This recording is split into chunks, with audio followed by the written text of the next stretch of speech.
Hello, welcome. So today we're going to be taking a dive into r/BestofRedditorUpdates. And also I have a little update for you on the story of the sister that slept with the other sister's husband.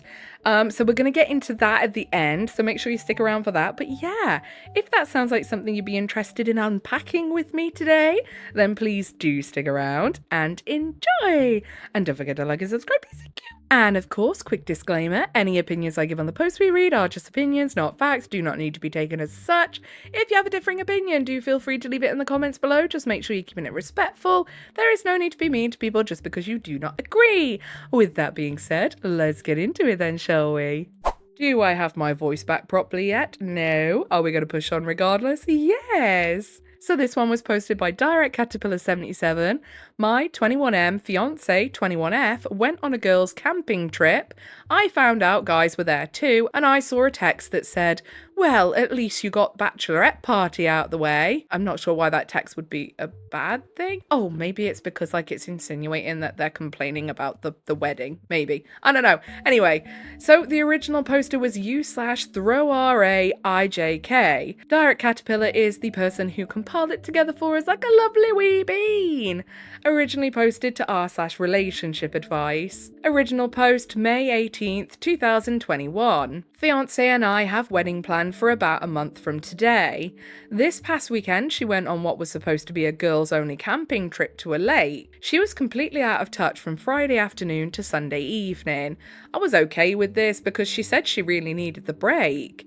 When she got home, she didn't even say hello and just started laundry, which I thought was a little sus, but she said it was because all of her stuff was dirty, which I guess made sense. Yeah, I'm not gonna lie, I've just come back from spending time with family, and as soon as I stepped through the door, I opened up my luggage and I threw it all in the wash because I can't stand the way I feel after I've been living out of a bag for a few days. It grosses me out.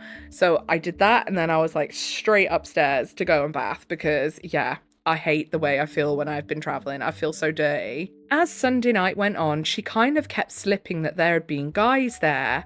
At first it was just her friends' boyfriends, but it turns out the guys actually outnumbered the girls. I accused her of trickle-truthing me, and she said I was being a dick.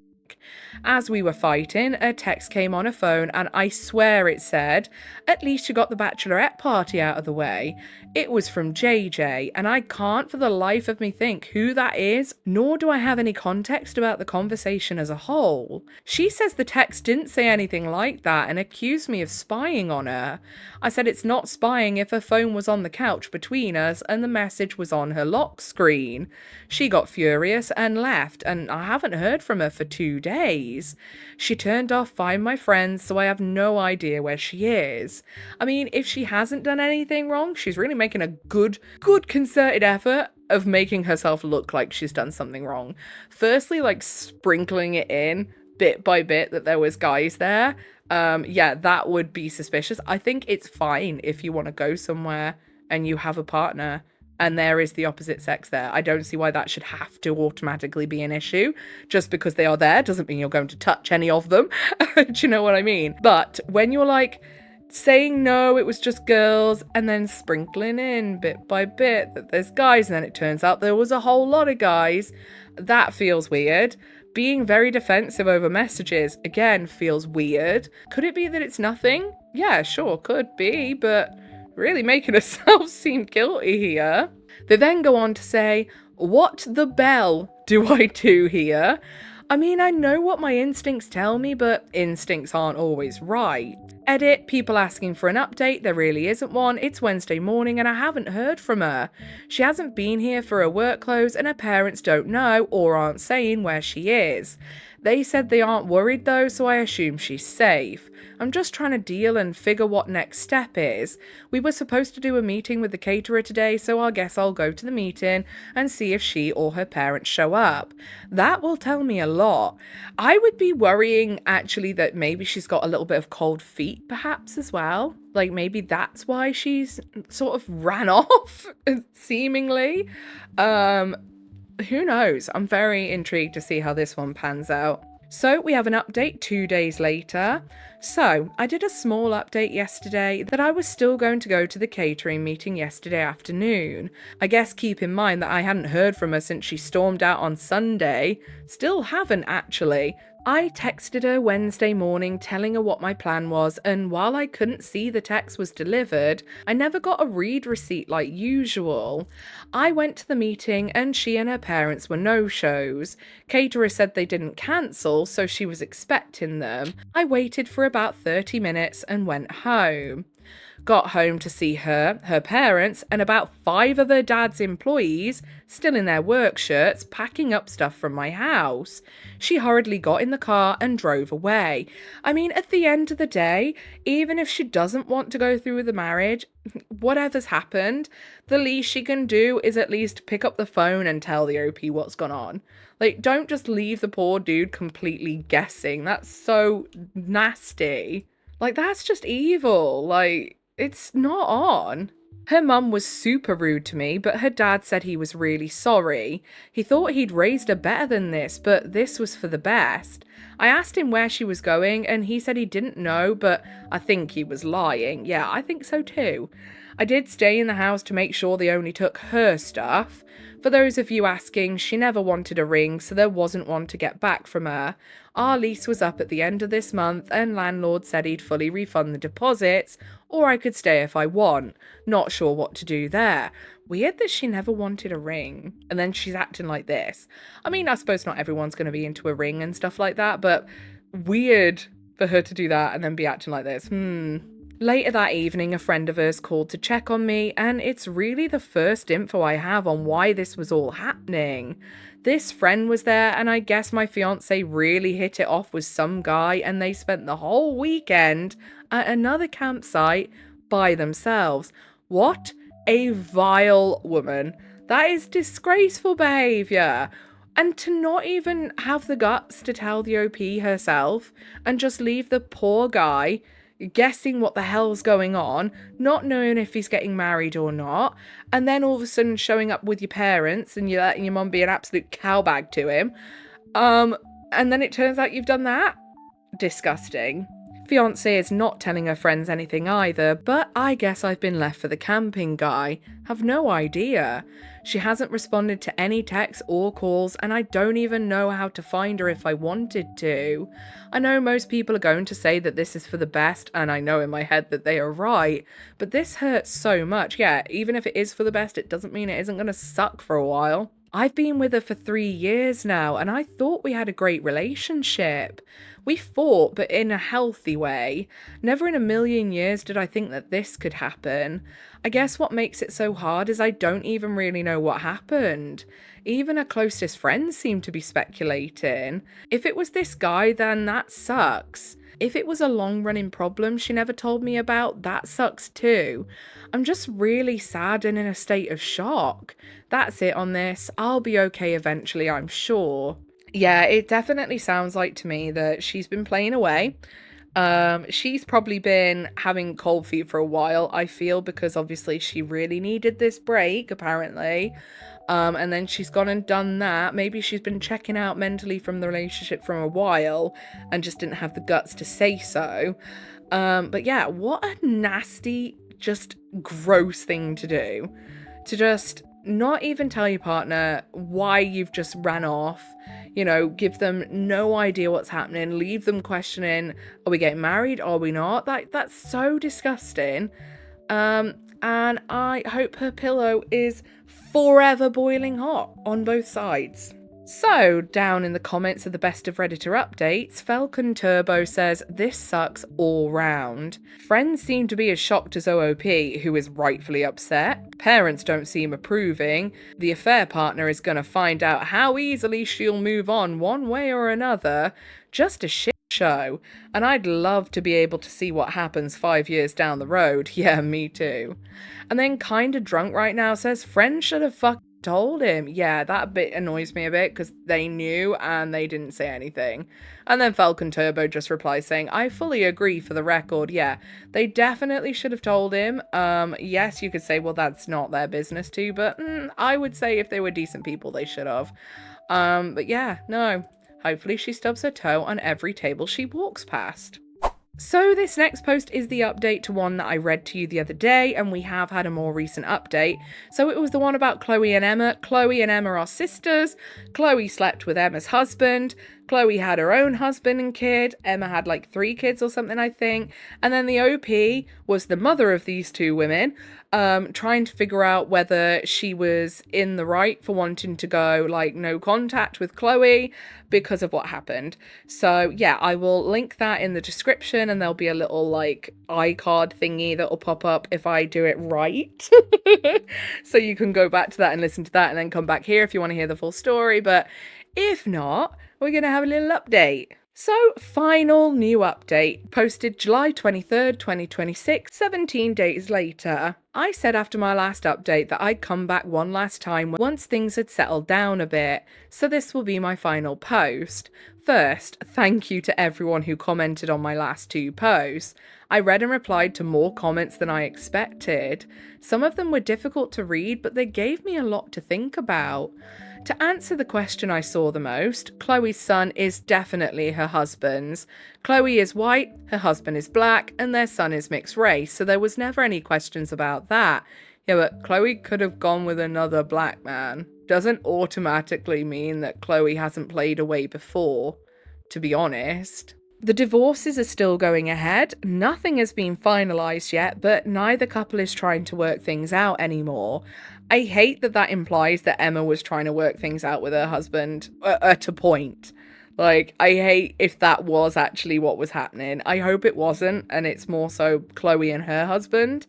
But yeah, I hope Emma kicked that dirtbag out as soon as she found out. A lot of people also asked about my sisters. Yes, they knew about the affair before Emma found out. Well, that explains why they were going to bat so hard for Chloe then, doesn't it? They admitted they stayed quiet because they thought it was a family matter. Yes. Are you not family? What? And hoped it would end before anyone got hurt. I understand why they thought that, but I can't agree with it. No, they were dead wrong for that, no matter which way you try and look at it. Because it doesn't matter if it had ended before anyone got hurt, it still happened. And you know it happened. And if you know it happened, and you are a decent person, you would be telling your niece what has happened. Not letting her stay with an absolute dirtbag of a husband. Because that's the thing, isn't it? Even if it ended and no one was none of the wiser, her husband is that way inclined to cheat and go behind her back. So he could be going behind her back with all in sundry, picking up all sorts of STDs, STIs, bringing them back home. Do you know what I mean? So no, it's not something that I think that is understandable.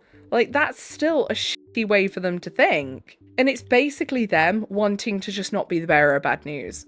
Not wanting to be the ones that have to deal with it and deal with the upset. Do you know what I mean? So basically, they've not said anything to save their own skin. Or because they kind of, in some weird way, agree with what Chloe's done.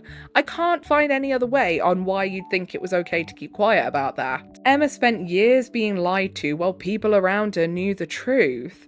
I've decided to cut both my sisters out of my life. I agree with your decision, OP, wholeheartedly.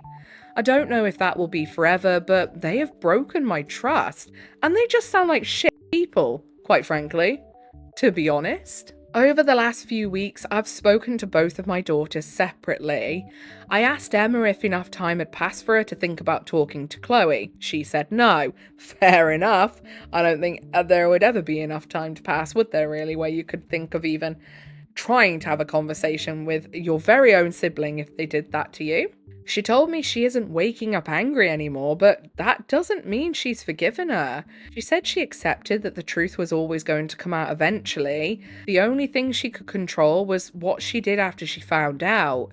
She also says she has no interest in having a sister anymore. Fair enough. As for her husband, she told me she's made one thing very clear. She'll only respond if it's about the children or the divorce. Everything else gets ignored. What surprised me was that he hasn't stopped trying. He sent long apology messages, videos about forgiveness, and even Bible verses. I'd be like, you can shove your verses and your videos up where the sun don't shine, my love, and leave me alone. None of us are religious, so that confused all of us. Yeah, that would confuse me too, because I'd be like, mate, you realise these verses that you're quoting from the Bible is also the book where, old Sky Daddy really, really doesn't like adulterers. So, probably not the best things to be quoting, to be honest. He keeps saying that she was the only woman he's ever loved and that he made one terrible mistake. This, by the way, for again, anyone who's not seen or read or listened to the original post, it went on for 4 years. This was not, oh, I tripped and fell in her. This was a sustained relationship with the sister. Emma hasn't replied to any of those messages. I also found out something Chloe never told me. In my last update, I said Chloe told me the only messages Emma sent before blocking her was that she was no longer a sister. That wasn't true. Emma later showed me the messages. Before Emma sent that final text, Chloe had blamed her for what happened. She told Emma that maybe if she'd paid more attention to her marriage, things would have been different. Oh my goodness, them's fighting words. They are fighting words. She also said that if her husband had felt happier at home, he wouldn't have looked somewhere else.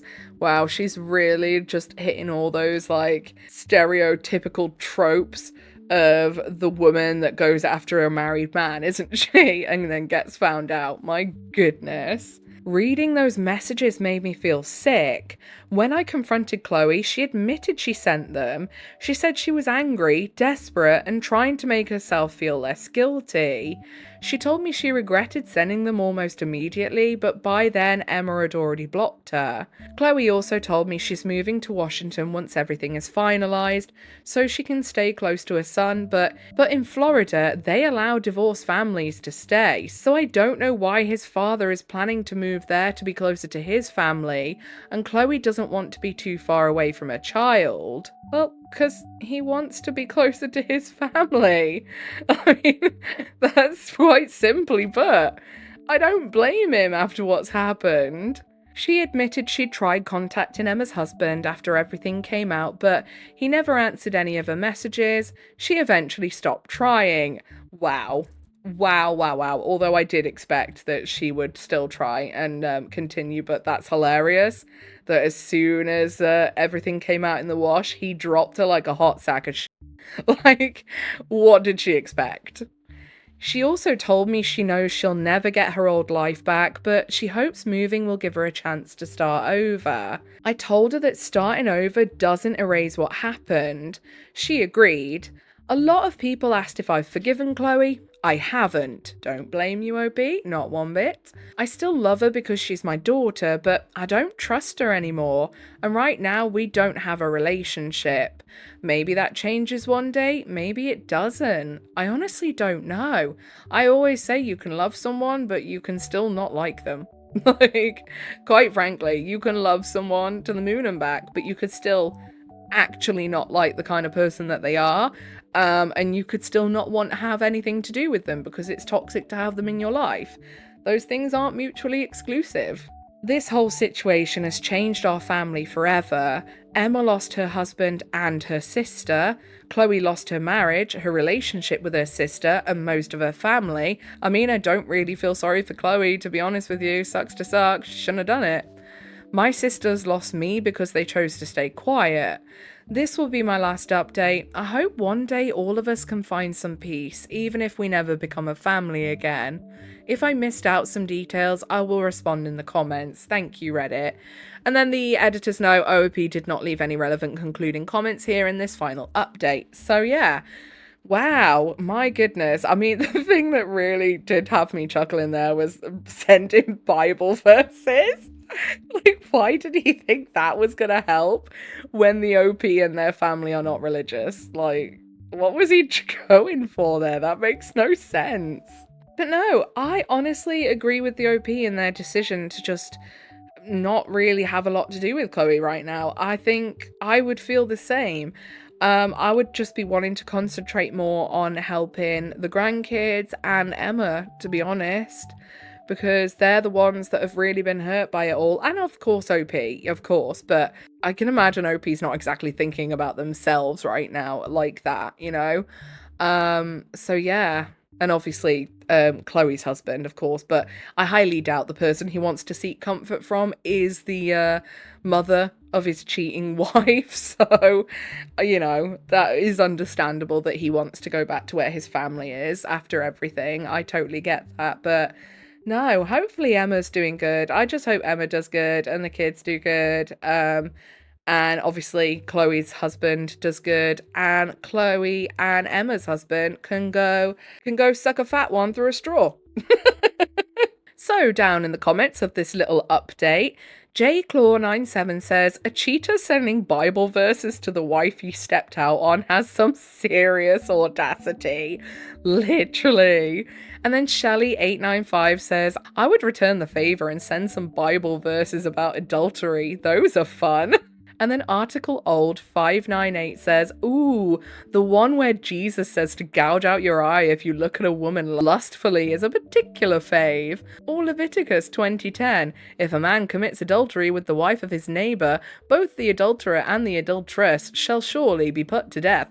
Like, literally, it's the weirdest thing to choose the Bible of all places to try and get someone to forgive you for their adultery. Like, dude, your source material does not agree with you and your actions. What are you doing? Okay then, so I think that's all we've got time for today. It is getting rather late, I must say. But yeah, if you made it all the way to the end with me, I appreciate you very, very much. Don't forget to give a like, subscribe, notifications on, push the hype button if you may, and that'll be your initiation into the Governor Void. Welcome. Don't forget to tell Big Al everything that you dislike about him, you know, really give it to him, he deserves it. Whatever it is you're doing for the day, I hope you have a really good rest of the day. Goodbye!